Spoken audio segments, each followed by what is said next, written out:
बिस्मिल्लाहिर्रहमानिर्रहीम। नाज़रीन अस्सलाम वालेकुम। मैं हूँ आपका मेज़बान साबिर शाकिर, एक पॉलिटिकल स्टोरी के साथ। और बहुत सारी डेवलपमेंट्स हो रही हैं और इस वक्त घुमसान की जंग हो रही है। और घुमसान की जंग किन किन के दरमियान हो रही है? एक तरफ जो सिस्टम को अच्छा करना चाहते हैं उसमें पॉलिटिशियन भी शामिल हैं, उसमें ब्यूरोक्रेट्स भी शामिल हैं, उसमें मीडिया के लोग भी शामिल हैं, उसमें हमारी अफवाज पाकिस्तान के लोग भी शामिल हैं, उसमें हमारी जुडिशरी के लोग भी शामिल हैं। लेकिन दूसरी जानिब वो माफियाज़ हैं जो कि नहीं चाहते कि हमारा पॉलिटिकल सिस्टम ठीक हो, हमारा इलेक्टोरल सिस्टम ठीक हो, हमारा जुडिशरी ठीक हो और नकेल डाली जाए, जो कि 2 नंबर लोग हैं इस वक्त वफाकी दारुल हुकूमत में। और इक़्तिदार के ऐवानों में ये लड़ाई भरपूर तरीके से जारी है। और मैं आपको कुछ चीज़ें बताऊंगा, क्यों ये सारी बातें मैं कर रहा हूँ, कुछ चीज़ें आपको मैं बताऊंगा। उससे पहले मैं आपको थोड़ा सा बैकग्राउंड, वो ये है कि कल एक वीडियो आई और वीडियो आई कि MPAs जो हैं 2018 के सेनेट के इलेक्शन में MPAs यानी कि खैबर पख्तूनख्वा असम्बली के अरकान मुंतखब नुमाइंदे, वो MPAs जो कि कानून साजी करते हैं, वो MPA जो आवाम की फलाह व बहबूद के लिए काम करने का नारा लगा के आते हैं, जिन्होंने कानून साजी करनी होती है, उन्हीं में से वज़ीर आला बनते हैं, उन्हीं में से वज़ीर बनते हैं, उन्हीं में से स्पीकर बनते हैं। वो खुलेआम बाकायदा तौर पे उसमें ख़वातीन MPA भी शामिल थीं और दूसरी भी थी, वो शामिल हैं और वो करोड़ों रुपया वसूल कर रहे हैं, करोड़ों रुपया वसूल कर रहे हैं और अपना वोट बेच रहे हैं। और वोट किसको बेच रहे हैं? जिन्होंने सेनेटर बनना है, और बड़े धड़ल्ले से। और उसमें कोई उनको शर्म नहीं, कोई हया नहीं। उसके बाद ये वीडियो आ गई। वीडियो मैंने आपको बताया था कि ARY में ब्रेक हुई और ये सारी चीज़ें। फिर उसके बाद जिन्होंने पैसे लिए वो इकरार भी कर रहे हैं, कल से ये इकरार कर रहे हैं कि हमने पैसे लिए, करोड़ रुपया लिया, 1.25 करोड़ लिया, 2 करोड़ लिया। अब उसमें हो क्या रहा है?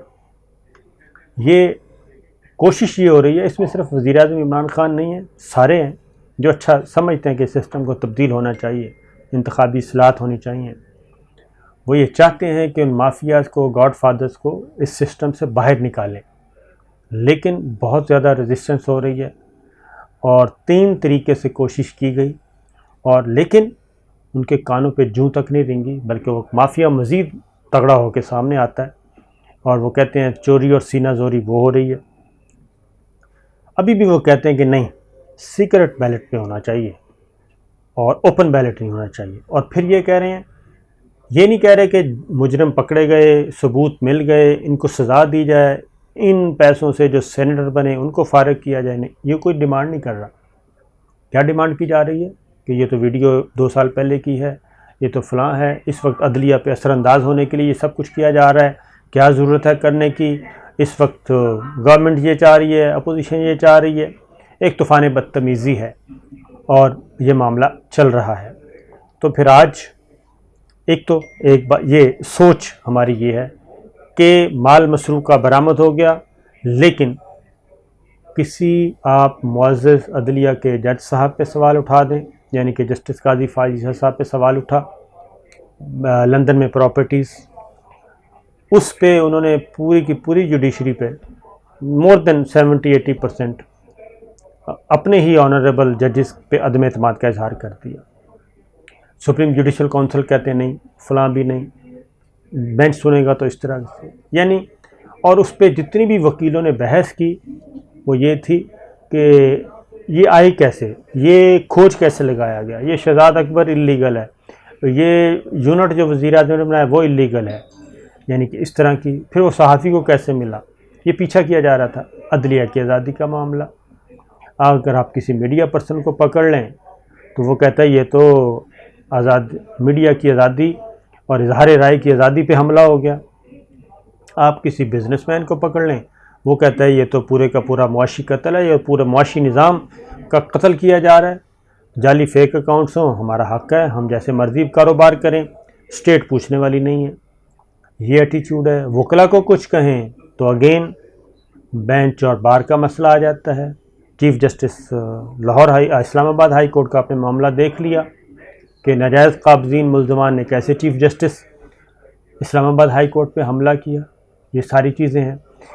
तो ये सूरत हाल है। और इस वक्त क्या है जी, अब 50 से 70 करोड़ बलूचिस्तान में एक सेनेटर का रेट है, 50 से 70 करोड़। उसके बाद आ जाएं KPK में बोलियां लग रही हैं, पंजाब में बोलियां लग रही हैं, सिंध में बोलियां लग रही हैं, ग्रुप बनाए हुए हैं अपने अपने।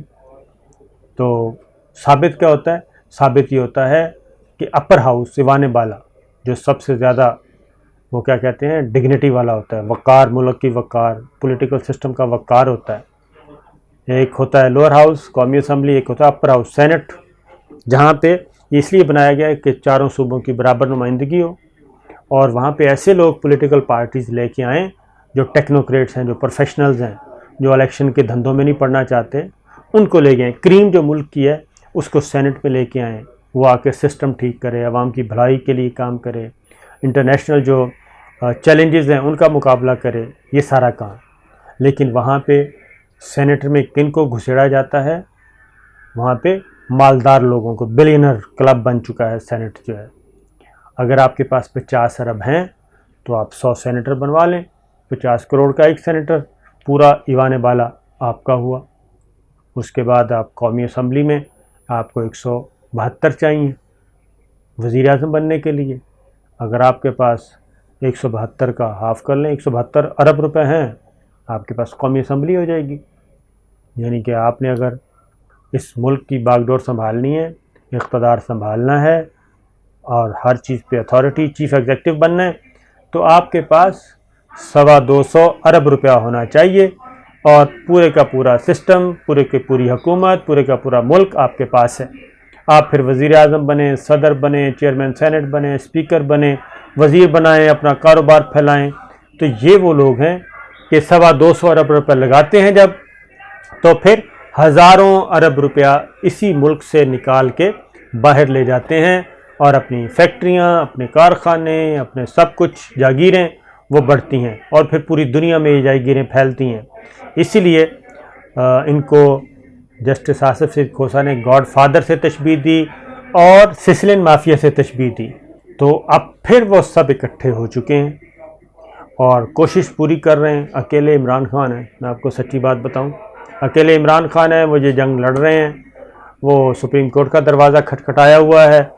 और लेकिन आज उन्होंने एक बात की है, उन्होंने ये बात की है कि देखें, अगर सीक्रेट बैलेट यही चलता रहा और सिस्टम को हमने ना बदला, मिसाक जमहूरियत में सारी जमातें मुत्तफ़िक लेकिन अब अदम इत्तफ़ाक़, तो उन्होंने एक बात वाज़ेह तौर पे की है कि अगर ये सीक्रेट बैलेट हुआ तब भी फ़ायदा गवर्नमेंट को होगा और हम अपनी मतलूबा नशिस्तों से जितना हिस्सा हमारा बन रहा है अददी एतबार से, उससे ज़्यादा मिलेंगी हमें सीटें और फिर कल को रोना नहीं है। ये बात उनकी सही है। उसकी वजह यह है कि पाकिस्तान तहरीक इंसाफ, पाकिस्तान मुस्लिम लीग काफ, मुत्तहिदा कौमी मूवमेंट, GDA, बलूचिस्तान अवामी पार्टी, इन सब के दरमियान इत्तेफाक हो चुका है कि हम मिल के अपना सेनेट का इलेक्शन लड़ेंगे और जो 2-2, 4-4 वोट बिखरे हुए हैं उन सब को इस बकेट में डाला जाएगा, इस टोकरे में डाला जाएगा और हम अपने नंबर से ज़्यादा सेनेटर हासिल कर सकेंगे। लेकिन मसला ये है कि अगर सीक्रेट बैलेटिंग ख़त्म हो गई, खुफिया रायशुमारी ख़त्म हो गई, ओपन आ जाता है मामला, तो फिर ये सब कुछ नहीं मिलेगा। एक और भी बात बता दूं कि पॉलिटिकल पार्टीज़ की क़यादत इसके ख़िलाफ़ क्यों है। ये सिर्फ ये नहीं है कि सेनेटर ख़रीदते, नहीं, इसमें होता ये है कि सेनेटर जो है उसको जब टिकट दिया जाता है तो वो पार्टी देती है और उस वक्त भी पैसे लिए जाते हैं, सबसे नहीं। उसमें कुछ चेहरे आपको पता चल जाता है कि ये हैं लोग, उनसे पैसे लिए जाते हैं कि आपको टिकट हम देते हैं, बाकी MPs को आप राज़ी कर लें, आप अपना वोट बनाएं, ये टिकट हमारी तरफ से, वो पैसे जमा हुए, ये वोट हमारी तरफ से, बाकी जो कम वोट हैं वो आप ख़रीद लें। तो ये होता है। और ये सबसे ज़्यादा ये लोग कब आए थे? ये सबसे ज़्यादा लोग आए थे 2002 का जब इलेक्शन हुआ 2002 के इलेक्शन के बाद सेनेट ने तश्कील पाना था। उस वक्त ऐसे ऐसे चेहरे हमें सेनेट में मिले जो सारे के सारे इंडस्ट्रियलिस्ट थे और उनको टिकट्स दिए गए, उन्होंने टिकट्स लिए और ये बिल्कुल अक्रॉस द बोर्ड, उस वक्त मुत्तहिदा मजलिस अमल थी, पाकिस्तान मुस्लिम लीग काफ थी, ये बड़ी जमातें थीं। उस वक्त ये टिकट इस तरीके से तकसीम किए गए और उसके बाद से ये सिलसिला अब तक जारी है। इस सिस्टम को तब्दील करना है। तो अब उसी तरीके से मैंने कहा आपको कि मीडिया में भी वो लोग हैं जो कि नहीं चाहते।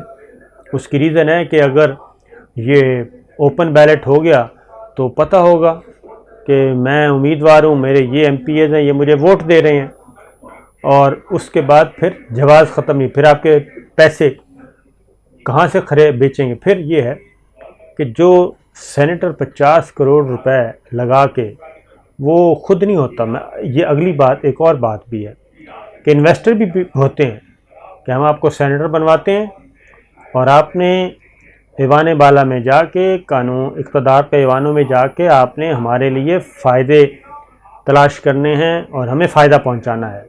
फिर अगर कोई 50 करोड़ रुपए किसी सेनेटर पे इन्वेस्ट कर रहा है तो वो उससे 50 करोड़ के बजाय 50 अरब का फ़ायदा लेगा। और हमारे यहाँ ऐसे बहुत से बिजनेसमैन हैं और इंडस्ट्रियलिस्ट हैं जिनकी अपनी जो वर्थ है, वॉल्यूम है जो उसका वेल्थ का, वो बिलियंस डॉलर्स में जो टॉप पे है वो $5 बिलियन प्लस डिक्लेयर्ड असासे हैं उसके। ठीक है जी, जो टॉप 5 हैं वो सारे वो हैं 3 अरब से 5 अरब डॉलर के ज़्यादा की मालियत के। अब जिसके पास 5 अरब डॉलर है वो अगर 2-4 अरब 5-7 अरब लगा भी देता है तो उसको कोई फ़र्क नहीं पड़ता। और फिर ये इन्वेस्ट करते हैं पॉलिटिकल पार्टीज़ पे, जो हम पंजाब फिल्मों में देखते हैं अंडरवर्ल्ड कैसे चलाया जा रहा है। इंडिया के ख़ास तौर पे फिल्में देखें तो उसमें होता है कि इतने खोखे फ़लाँ पार्टी को डोनेट कर दिया, इतने खोखे फ़लाँ पार्टी को डोनेट कर दिया। तो यही कुछ यहाँ पे भी हो रहा है। तो इसलिए सबसे ज़्यादा रिएक्शन इस वक्त हो रहा है और कोशिश की जा रही है कि ये सिस्टम प्रोपेगेंडा रहे। अब एक और 2-3 खबरें और भी आपसे मैं शेयर कर लेता हूँ। कुछ एक्टिविटीज़ अभी भी ऐसी चल रही हैं कि PDM पॉलिटिकली फ्लॉप हो चुकी है, पॉलिटिकली उसका रिस्पांस नहीं मिला। लेकिन दूसरी जानिब ऐसी चीज़ें आ रही हैं कि कुछ पक रहा है, खिचड़ी को देग पक रही है, आहिस्ता आहिस्ता ऐसी रेसिपी तैयार की जा रही है कि यकदम कोई आग सी लगे। मसलन लाठीचार्ज हो रहा है, बिल्कुल उनके राइट जायज़ मुतालबात हैं, तनख्वाहों में इजाफ़ा होना चाहिए मुलाजमीन की। हम पहले दिन से कह रहे हैं कि ये बड़ी गलती हुई है गवर्नमेंट से कि बजट में इजाफ़ा नहीं किया गया। वो लाठीचार्ज सारा दिन होता रहा। फिर उन लोगों से राब्ते कर रहे हैं पॉलिटिकल पार्टीज़ अपोजिशन के कि हम आपको सपोर्ट करते हैं, फाइनेंस करते हैं, इस तहरीक को उस हद तक ले जाएं। फिर TLP भी प्लान कर रहा है, उसको उसके साथ बातचीत करने की ज़रूरत है। तो कहने का मकसद ये, फिर एक और इवेंट हुआ, एक और इंसिडेंट हुआ, वो ख़बरों की ज़ीनत नहीं बना। बहुत अच्छी चीज़ें हो रही हैं लेकिन पसे पर्दा कहीं ना कहीं कुछ गड़बड़ भी हो रही है और इससे वज़ीर आज़म इमरान ख़ान वाकिफ़ हैं या नहीं, उनको रिपोर्ट्स मिल रही हैं या नहीं, और हमारे इदारों को यकीनन इस बारे में इल्म होगा। तो ये चूहे बिल्ली का खेल चल रहा है और अभी भी लंदन में बैठे कुछ सफारतकार मुतहर्रिक हैं, गॉडफादर भी मुतहर्रिक हैं। देखते हैं क्या होता है। इजाज़त दीजिए, अल्लाह हाफ़िज़।